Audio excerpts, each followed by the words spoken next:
Netflix is going to Narnia. I'll try very hard not to repeat myself here. But I already talked a lot about this on the Talking Beast podcast, as well as just minutes after the news came out. I did a Facebook Live in the Talking Beast Facebook group. I'm pretty exhausted, to be honest. Just finally getting around to doing a video about it. But this is basically what I've been wanting for years. This announcement came, by the way, 5 years and 2 days after the Silver Chair movie was announced. And during that time, David McGee, screenwriter, Joe Johnston, director, Sony, it seemed like things were developing. And just about a few months ago on the podcast, I said, and this wasn't exactly a revolutionary idea, everyone was kind of in agreement. Okay, if we don't get an announcement by the end of August, we can officially declare Silverchair in development hell. That's when they were supposed to start shooting, in winter 2018. That's what Joe Johnston had said, then we heard nothing. And that's what happened. No news. And then about a month later, Netflix taking over Narnia. A new era of Narnia adaptations on the horizon. I'm really, really surprised. I've been asking for this. I don't know if I've done it here on this channel. I've certainly been doing it on the podcast several times the past year. It's happening. I'm really pleasantly surprised. Netflix means very likely much more creative control for the C.S. Lewis estate. Which means I would think would mean a faithful adaptation is more likely. Not guaranteed, but more likely. There's a lot of big studio, gotta cater to the popcorn munching masses concerns that I don't think we have to worry about anymore. Not saying that every decision they make is going to be great. I'm saying that there are obstacles in the way of a faithful adaptation that are no longer there. It doesn't mean they'll get there, but I think the road there is a lot easier. I definitely have a high opinion of Netflix overall. I think a lot of their original stuff, most of it is quite good. If you're an independent filmmaker, I feel like that's where you want to be, is Netflix. They have a history of letting creators just do what they want and not interfering too much. So the big new thing that came out, we had the rumor about Netflix that looked very credible, and the rumor had said that it was going to be a series, and then this comes out and the press release is saying series and feature films. Wow. So what I believe this means, I'll talk about what my first impression of it was in a second. But what I believe it means is that, for now at least, some of the books are going to be adapted into feature films, approximately 2 hours in length, released on Netflix.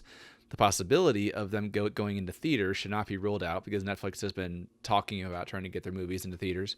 But some of the books, let's say The Silver Chair, could still be a feature film. Probably not directed by Joe Johnston, maybe not even using David McGee's script anymore, I would very possibly. Could just be a total clean slate there. But anyway, some of the books, like Silver Chair, are feature films, approximately 2 hours in length. And other books, like, say, The Voyage of the Dawn Treader, are episodic, a series, also released on Netflix. In other words, different formats, a series, feature film, different formats, but they all still take place in the same world, or what's another word for that they had the guts to use in the press release, the same universe. Now, of course, we use the word universe, everybody thinks of Marvel and Star Trek. With Marvel, of course, you've got movies and TV shows and Netflix shows, probably other things too, little short films and all kinds of things that all work together and make a fairly cohesive universe. Now, I don't deny, when I first saw, when I was reading the press release and I saw the word universe, my mind immediately went to like Star Wars Rogue One style stories, spin-off stories that might be related to events in the book, but is essentially new characters, new material. That is where my mind went. But the press release doesn't say that. I certainly hope, and I believe all they're saying is we have some of the books are going to, they've obtained the rights to all 7 books, which is a first, apparently. One studio having the rights to all 7 books. and some of those books are going to be adapted into a series, and some of them are going to be adapted into feature films. I think that's all it means. And I suppose you could call that a cinematic universe. I suppose that would be fine to call it that. So that's what I'm thinking it means.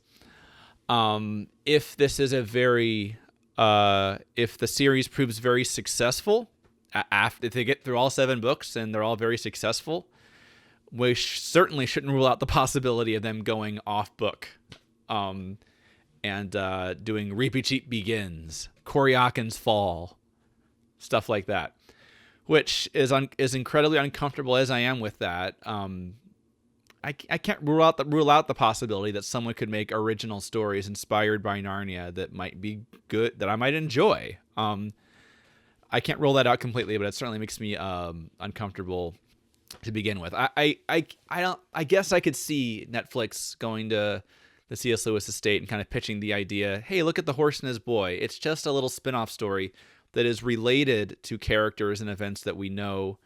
It doesn't factor into any kind of... I mean, if you take out The Horse and His Boy, it's very easy to put the series in chronological order. Magician's Nephew, Lion, the Witch, and the Wardrobe, Caspian, Dawn Treader, Silver Chair, Last Battle, and they kind of connect, even though they're still their own independent stories. Then you got The Horse and His Boy, which is just kind of there. And I'm looking at this from the point of view of a franchise, filmmakers. I could see them saying, hey, what if we made more stories like The Horse and His Boy?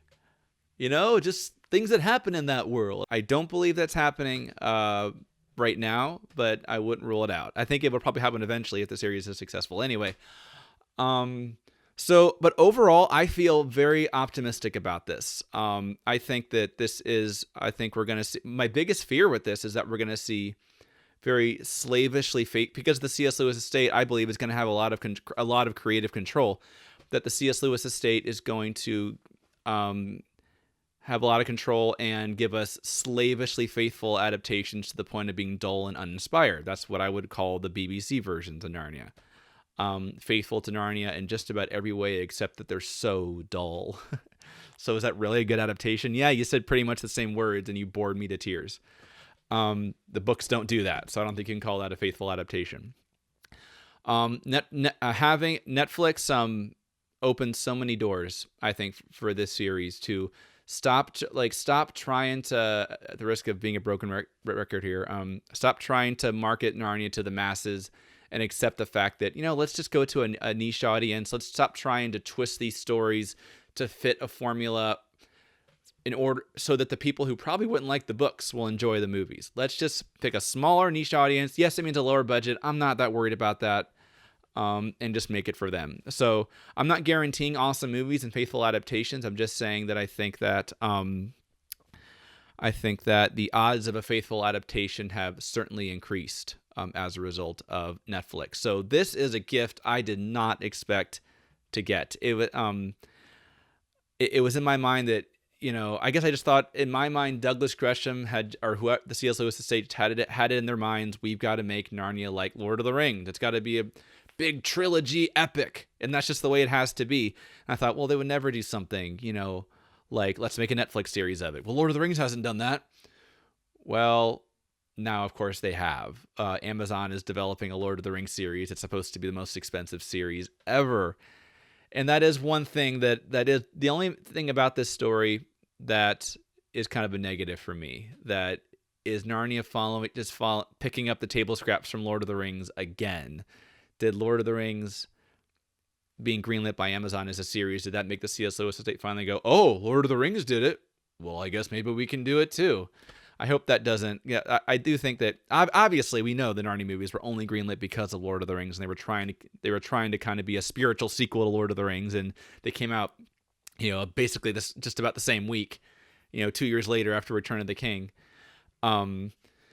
They were trying to fill that void after Lord of the Rings ended. Duh, we all know that. And I think that led to some poor creative decisions, and it really limited their thinking of what they could do with the series. That's why some of the great scenes in the series, like Bacchus and Silenus, had to be cut, because you wouldn't do that in the Lord. Well, that doesn't seem like a very Lord of the Rings-y thing, so they cut it out. Those aren't the words they'll use, but I think that's basically what it was.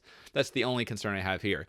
Overall, feeling optimistic. I have higher hopes for this next era of Narnia adaptations than I've had in probably since before Lion, the Witch, and the Wardrobe came out, to be honest. I think I didn't have a lot of, I did say on this channel that I thought there was a pretty good chance that Silverchair would be a pretty good movie. I had virtually no hope it would be a great movie. I didn't think Joe Johnston was an inspired enough choice. I saw him as a commercial director or technical director who would just go make the movie that he was asked to make. I didn't see him as a real storyteller, as a real auteur. I think Netflix certainly opens the door for that kind of Narnia production. We'll see if we actually get it, but I think there's a lot of reasons to really be hopeful that these could be really great. There's a lot more I could say with speculation and what I'm feeling and all that, but I'll stop for now. I'm still doing podcasts. In fact, that's the priority.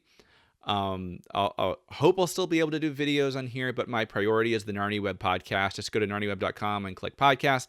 And this fall, we're doing new episodes of Talking Beasts every 7th and 17th.